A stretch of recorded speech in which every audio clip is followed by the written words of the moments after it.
Another tip for making virtual meetings effective is for the meeting leader and the meeting attendees to encourage participation.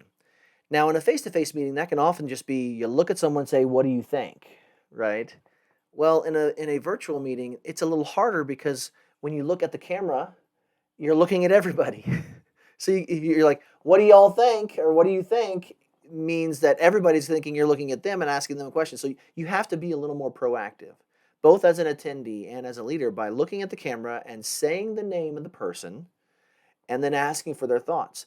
You also need to make sure that you don't that this cold calling, as we might call it, is done with the right feeling. Right. Make sure everybody knows that if you call someone by name, you're giving them the opportunity to participate.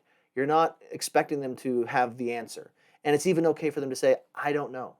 So again, encouraging participation really important.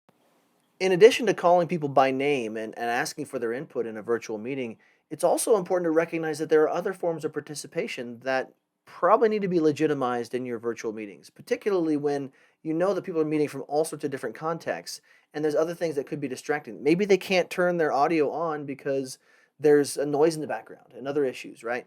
Or there's other distracting things that could keep them from communicating effectively. So you need to lean in to chat, right? Legitimize it as a means for communicating ideas and thoughts, and don't disregard it. Don't ignore it, right? And that means I would also recommend, you know, identifying someone to help you with that, especially if it's a meeting where you know you're going to have an active chat box going on. Have someone help you bring those things to the foreground for those who are unable to participate in a audio way.